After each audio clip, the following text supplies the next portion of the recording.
We sure enjoyed our time in the Lee Vining area. We're gonna head out because we got a few more mountain passes to climb today, so we better get started. Yeah, we really enjoyed our time here. It was just beautiful. Yeah. And the RV park, Monte Vista RV Park we stayed at, was right across from the lake, and it was a decent park, served its purpose. Good Wi-Fi, actually. Yeah, it actually had decent Wi-Fi, and to be fair, that may have been because there's not very many people here because it is early in the year. We're probably one of two using it, so that worked out well for us. Yeah, that was nice to have that for a change. So we're going to take off and explore just a little bit more of California, and we might just head east a little bit, just a little bit. Just a little.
Well, we've been driving up Highway 395 for a while north in California, and we were going to stop at a rest area and go over a few things that we wanted to talk about, but the rest area that was on the map was apparently not there because we didn't find it. No, we didn't find it at all, so we just kept trudging along, and we ended up just off of Highway 395 at the Grand Sierra Resort in Reno.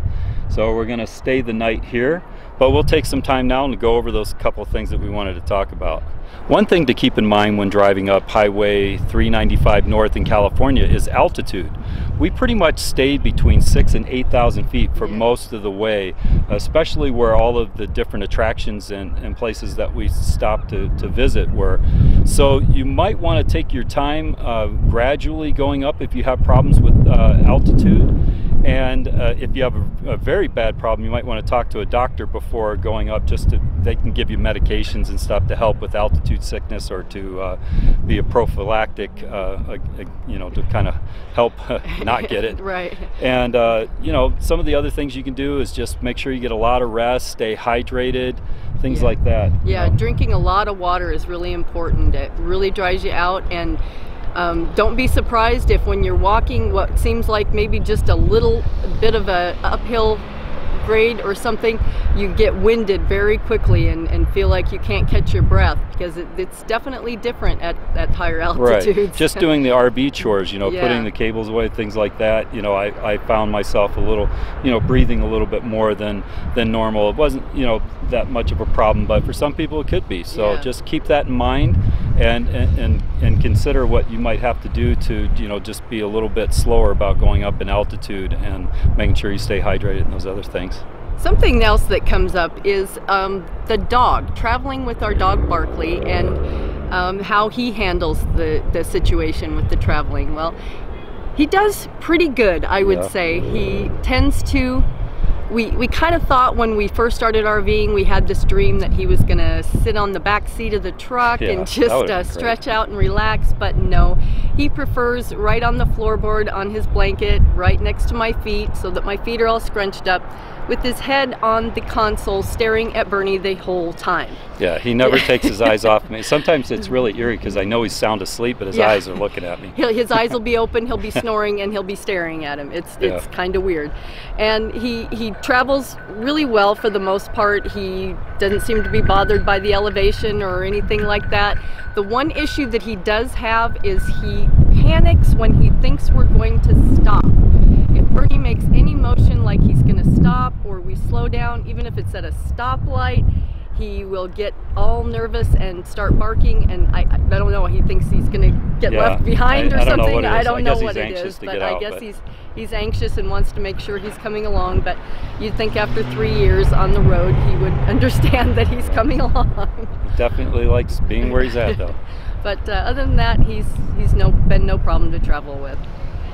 Well, like we said, we're in Reno, Nevada, which means that concludes our vlogging through California. Yes, we'll be putting together a more comprehensive video of the 395 through California, more details of places that we stayed and different travel information, so stay tuned for that. Yeah, we got a lot more videos coming up. Just stick around, see where we go next.